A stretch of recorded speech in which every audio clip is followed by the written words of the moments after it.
Hai Sobat Inversi, pada kesempatan ini gue mau ngobrol-ngobrol soal pertandingan Timnas Indonesia melawan Filipina besok di Stadion Gelora Bung Karno, Senayan. Bagaimana pertandingan, keseruan, dan analisa soal apakah menang atau kalah, seri.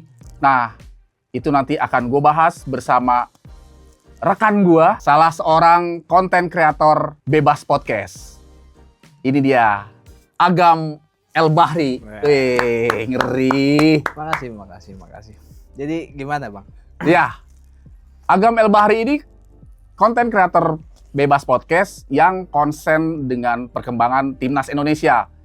Kalau lu semua lihat podcastnya Bebas, itu di dalamnya banyak konten yang mengupas habis soal Timnas Indonesia, dari mulai pelatih Timnas, proses naturalisasi, dan lain sebagainya.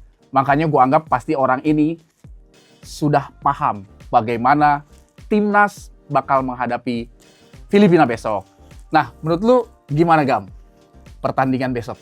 Kalau dari pertandingan yang kemarin dulu ya, dari Indonesia versus Irak kemarin itu kan kita memang belum beruntung, kita kegolan 2-0. Tapi yang perlu diapresiasi, yang perlu digarisbawahi adalah sebenarnya Timnas Indonesia ini sudah bermain bagus dan sudah berkembang. Kita bisa melihat perkembangannya bahwa Timnas Irak itu tidak mendapat celah sedikit pun dalam kayak tendangan bebasnya, misalkan dari tendangan-tendangan shoot on targetnya itu dia tidak dapat gitu sebenarnya.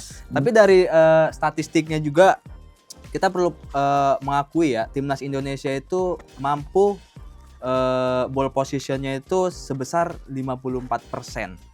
Artinya Timnas Indonesia ini sudah bergerak cepat atau high power dari menit awal udah mengacak-ngacak lini Timnas Irak ya, dengan kekuatan Timnas Indonesia itu gitu. Tapi memang kita agak lupa untuk finishingnya aja sebenarnya. Nah, gue sih nyorotin soal statistik dari penguasaan bola ya. Penguasaan bola. Memang lu betul, penguasaan bola Timnas Indonesia itu dia 54% jauh lebih di atas Irak.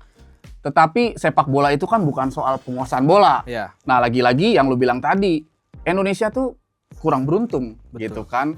Apalagi mentalnya itu langsung jatuh ketika wasit mengeluarkan Jordi Amat dengan kartu merah. Ya. Nah, kalau lu melihatnya wasit mengeluarkan kartu merah terhadap Jordi Amat, terus langsung permainan Indonesia menjadi menurun, lu setuju gak?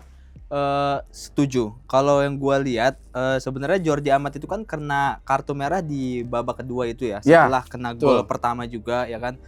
Kalau nggak salah tuh jadi abis kena penalti ditambah Jordi Amat kena kartu merah. Jadi memang mental pemain agak kena di situ, dan di situ juga sosok Jordi Amat ini kan captain di Timnas Indonesia. Jadi kayak kalau permainan sepak bola itu tanpa captain itu kan komunikasinya putus dan jadi gitu. Kayak ayam kehilangan induk gitu. Betul maksudnya. Jadi kayak memang kayak gimana ya, tapi emang udah harus mengambil keputusan cepat. Nah itulah mental itu emang harus ya mental timnas itu sebenarnya tidak putus ketika sang kapten mendapat kartu merah.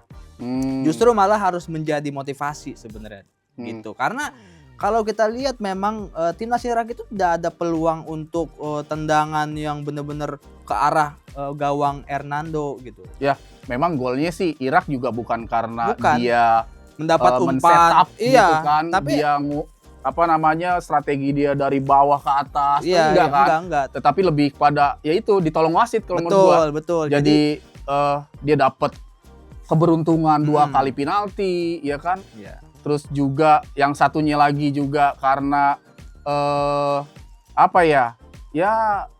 ketidakberuntungannya Hernando saat dia mencoba menghindar dari striker lawan, ternyata bisa dikejar oleh strike tersebut akhirnya terjadi gol. Gimana? Iya, jadi nah itu yang harus kita apresiasi terlebih dahulu untuk timnas. Jadi Iya. sebenarnya kalau ditanya, "Bang, timnas kendor?" Enggak. Timnas justru udah bagus. Iya, Dari data iya. statistik kita udah mendapatkan nilai atau hasil yang baik dari timnas melawan Irak dari sebelumnya ya. Yang sebelumnya kan kita mendapat hasil yang kayak 5-0. Nggak pernah menang. Kita Iya. nggak pernah menang lawan Nah, Irak. tapi sekarang ini justru kita harus mengapresiasi kinerja timnas pada saat kemarin itu. Nah, mungkin ini akan menjadi gambaran kita ketika nanti menghadapi Filipina. Kalau menurut Nah, gue gitu, Bang. Itu apresiasi penting gitu Penting. kan. Dan animo masyarakat Indonesia dan seluruh pecinta sepak bola Indonesia sekarang mengharap banyak Betul. terhadap timnas kita pada pertandingan besok. Hmm. Dan gimana caranya ya biar supaya dia tetap percaya diri tapi juga nggak jumawa gitu. Karena kita khawatir begitu animo masyarakat tinggi lalu performance timnasnya juga tidak sesuai dengan harapan, maka yang terjadi yang tidak sesuai kita harapkan. Tentunya kita pengennya semua berjalan mulus, terus juga timnasnya oke. Nah, menurut lu nanti Sintayong gimana ya strateginya? Jordi Amat nggak ada gitu kan, terus penggantinya juga ya pasti sudah ada lah ya. Tapi kalau lu melihatnya seperti apa? Nah, kalau gue melihatnya, gue percaya timnas era sekarang ini semenjak dipegang sama Pak Erick Thohir, timnas Indonesia ini lebih cepat untuk mengevaluasi, berbenahnya juga lebih cepat, dan perkembangannya juga signifikan. Jadi kalau menurut gua kekalahan kemarin itu tidak akan menjadi hambatan melawan Filipina. Jadi memang Sintayong juga sebenarnya ini PR buat dia ya, ini challenge buat Sintayong bahwa kekalahan melawan Irak itu tidak Mempengaruhi. Iya, tidak mempengaruhi untuk kedepannya kita melawan Filipina. Jadi strateginya gitu kita harus seharusnya udah matang ya, karena melawan Irak itu menjadi pukulan keras buat kita agar lebih oh ya udah gua harus lebih ngejar lagi nih, karena ini kan tahap kedua di zona Asia ya. Jadi kalau kita sampai kalah melawan Filipina ya kesempatan itu nggak datang lagi gitu. Dua Kita kali harus ya. nunggu di 5 Iya. tahun ke depan. Yes, gue setuju sama lo. Karena menurut gue juga sebagai pecinta sepak bola dan masyarakat, kita juga kan nggak bisa ngejudge Sintayong kan. Betul. Kita nggak bisa mengintervensi Sintayong, lu harus nurunin si A, si B, kenapa lu nurunin? Nah itu nggak bisa tuh. Iya. Nah, ya gue menyerahkan sepenuhnya lah ya kepada Sintayong, dan pecinta sepak bola pun pasti memberikan ruang sebebas-bebasnya kepada Sintayong untuk menyusun pemainnya, untuk mengatur strategi gitu kan. Dan yang kita bisa kan cuma memberikan dukungan penuh Betul. terhadap timnas kita. Caranya gimana? Ya gampang kan, dengan memberikan support, ngasih semangat positif mau di medsos, mau di mana gitu kan. Betul. Sama satu lagi yang paling penting, setiap itu kita berdoa aja, ya Iya. kan? Mau semua umat beragama yang merasa Indonesia, kita berdoa tuh habis Iya. ibadah. Mudah-mudahan nanti hari Selasa gitu kan, Indonesia bisa memberikan kejutan dengan kemenangan. Betul. Kan gitu. Setuju. Ya itu simpelnya gitu Iya. kan. Gimana? Iya nggak sih? Iya betul, betul. Tapi gua setuju dengan tadi lu bilang kita nggak. Karena gue ini fans religius. Nanti gue mau bikin Iya. fans syariah Indonesia.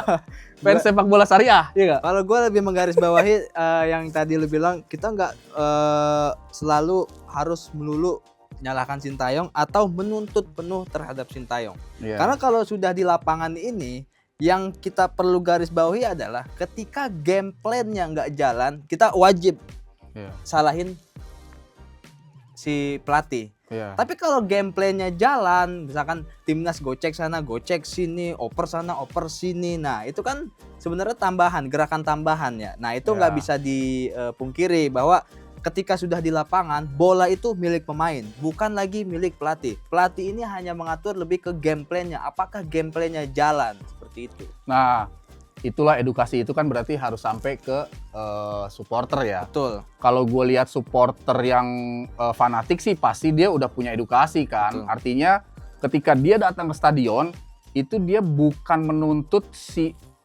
pemain atau klub idolanya itu menang, bukan. Tetapi yang dia lihat adalah bagaimana performance timnas itu bagus. Betul. Yang tadi Bang Agam bilang, game plan-nya jalan, bagaimana dia bisa mengeksekusi strategi pelatih. Soal menang kalah, ya kalau seandainya ketemunya sama pemain tim yang lebih bagus lagi, wajar. Ya akhirnya kan wajar kan gitu. Tetapi ya itulah, tidak semua supporter bisa nerima ketika datang ke stadion timnya kurang beruntung. Nah itu tidak semua supporter. Tapi edukasi ini harus kita gaungkan. Iya. Ya, nah, iya kan? Iya. Nah ini kan bedanya antara pecinta dan penikmat gitu ya. Nah itu apa tuh? Pecinta apa tuh? Kalau pecinta sepak bola itu kan dia menerima kekalahan timnas, mau di bawah mau di atas dia tetap mendukung. Itu pecinta. Gitu, itu pecinta. Nah, kalau penikmat itu kan dia pengennya ya menikmati kalau yang dia dukung menang. Nah ini perbedaannya. Tapi kita tidak bisa menyalahkan juga gitu. Tapi yang harus kita tahu bahwa timnas Indonesia ini memang sedang berproses, sedang bertransformasi ya kan, dan perkembangannya juga lebih baik dari yang sebelumnya. Banyak sejarah yang sudah diciptakan juga ya kan, sampai kemarin kita terakhir juga menciptakan sejarah lolos 4 besar di Piala Asia, dan itu tidak mudah dan belum pernah terjadi di dalam sejarah sebelumnya di sepak bola Indonesia, dan itu terjadi. Nah kayak gitu, dan saat ini kan juga kalau kita lolos jadi sejarah baru lagi. Iya, nah itu dia yang maksudnya gue bilang gitu. Jadi kayak kita tuh harus tahu posisinya gitu. Kan nggak mudah ya menjadi seorang player ya kan, dan membela atau membawa nama Indonesia yang sebesar ini gitu kan. Ketika dia melakukan kesalahan, contoh kita ambil kemarin Hernando.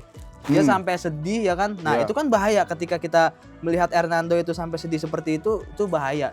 Buat mentalnya mereka gitu. Walaupun kita bisa bilang, "Oh ya lu pembela timnas, lu harus profesional gitu. Lu dilatih dan difasilitasi untuk membawa nama baik Indonesia." Cuman nggak semulus itu juga menurut gue. Jadi kita harus mengapresiasi apapun yang menjadi usaha dari timnas itu sendiri gitu. Nah, makanya yang gue bilang tadi kan, ketika kita sebagai fansnya timnas, kita pendukung sepak bola Indonesia, begitu lihat ada kekeliruan yang terjadi di salah satu dari personil timnas, di situ diuji tuh fans tuh, apakah kita menghujat atau sebaliknya kita mensupport biar supaya psikologis dia bangkit. Karena menurut gue sih dengan usianya dia kan mentalnya masih ya usia 23 gitu kan, 24 kan mentalnya juga masih belum terbentuk kan, sehingga dia masih butuh proses untuk bangkit biar supaya skill yang dia punya tuh bisa jauh lebih bagus dan prestasi yang diraih akan jauh lebih mekar gitu. Betul, sehingga setuju. Sejarah Piala Dunia 2026 tuh udah bukan lagi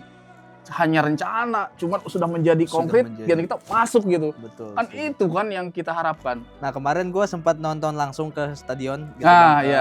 Mau cerita sedikit. Jadi ketika memang keadaan timnas lagi sedang di bawah, gue salut juga sama supporter yang ada di stadion gitu.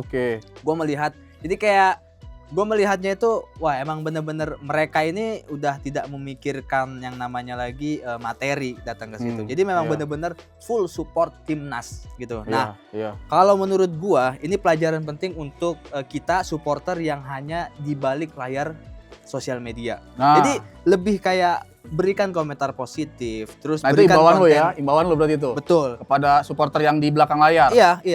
Karena gue melihatnya kan masih kayak ada kontroversi atau ketidakpuasan kayak gitu ya. Nah kalau gue bilang kita jangan melihat dari satu sudut pandang saja, tapi kita harus melihat dari bener-bener ngelihat prosesnya.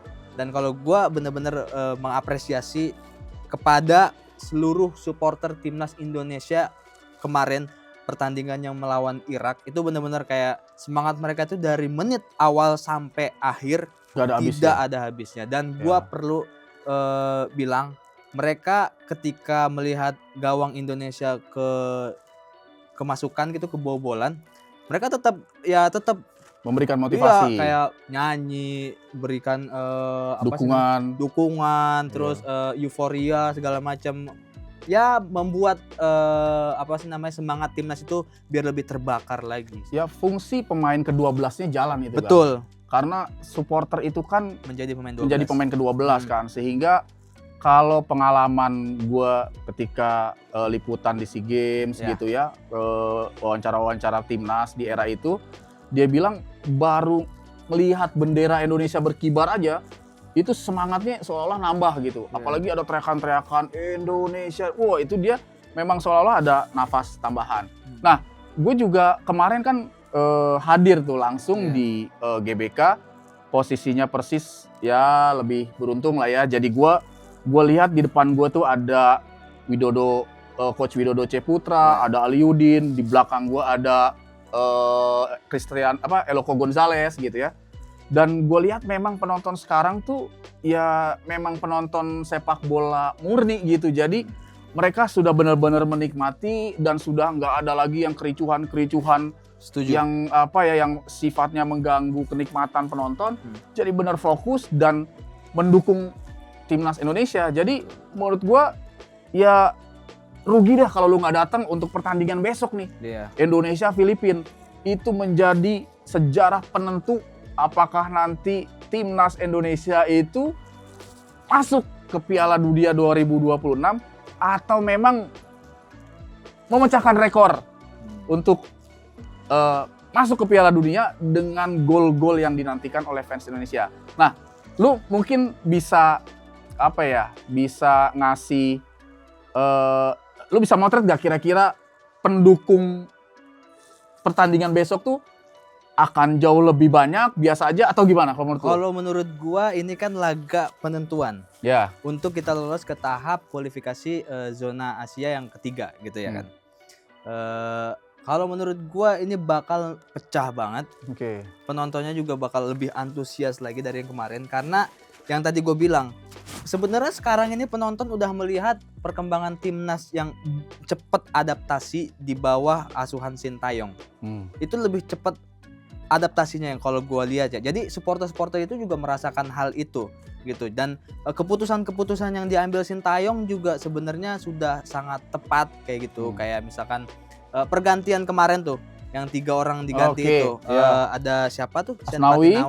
Sen Patinama kalau nggak salah diganti. Yang digantinya. Iya. Kalau nggak salah yang masuk tuh Arhan, Asnawi dan satu lagi gue lupa siapa. Oh, ya Ance Sauri. Oke, nah itu 3 pemain, setelah 3 pemain itu masuk, ada yang berpendapat gameplaynya itu lebih jalan lagi gitu. Jadi memang keputusan-keputusan itu yang dibutuhkan ketika memang gamenya ini udah jalan gitu. Oke, nah mungkin ini juga kali kalau usulan gua, poin-poin itu bisa lu bahas tuh di Bebas Podcast kan. Nah, lu kan udah mulai bisa nih, wah ini nih nanti ke depannya nih kalau misalkan ini lolos, ini yang gua ambil nih. Kalau gua sih nitipnya, coba deh lu edukasi terus supporternya. Karena menurut gua supporter juga sekarang kan PSSI udah mulai membangun nih. Lewat esko-nya dia mulai pendekatan terhadap supporter. Supporternya dibina gitu kan, bukan saja hanya mendukung tetapi industrinya pun sekarang dibangun. Jadi gue ya cuman nitip aja nih sama lu. Karena lu di belakang layarnya Bebas Podcast, jadi lu bisa ikutan lah kontribusi dengan mengedukasi supporter biar supaya mendukungnya dengan jalan yang tepat. Jangan akhirnya cuman cuap-cuap di belakang layar lewat medsosnya, tetapi masuk stadion aja belum pernah. Nah, itu yang bahaya tuh. Jadi emang kita harus merasakan euforia di dalam stadion ya. Betul. Memang pas gua rasain tuh memang beda ketika lu mendukung di sosial media, ya kan, lu dari balik layar, dan sama lu ngedukung langsung di dalam stadion. Itu beda. Nggak akan bisa ada rasa kemarahan ketika timnas kita sedang keadaan di bawah. Nggak akan bisa. Kalau menurut gua, lu harus coba datang ke stadion sih. Nah, dari apa yang kita bicarakan ini, gue sih berharap timnas Indonesia melawan Filipina besok, supporternya banyak, tertib, dan juga pengelolanya bisa memberikan servis yang semestinya lah. Jadi yang udah megang tiket jangan disendat-sendat, atau juga yang sudah megang tiket lu datang duluan deh. Kalau memang itu pertandingan jam 4, jam 2 lu datang. Jadi biar supaya lu masuknya juga enak gitu.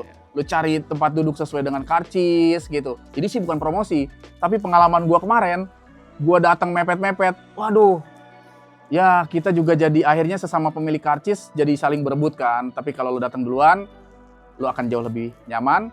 Itu aja dari gua dan thank you Agam. Semoga Bebas Podcast jauh lebih berkembang, viewersnya jauh lebih banyak. Dan kita sudahi obrolan-obrolan kita yang menarik ini. Kalau kita keluarin semuanya, nanti tema-tema besok nggak ada lagi. Jadi Sobat Inversi, tetap pantau channel kami dan nantikan obrolan-obrolan menarik lainnya dengan tema yang tidak kalah menarik. Saya Sahrul Munir dan rekan saya Agam El Bahri. Sampai jumpa, pamit dulu, tos dulu dong.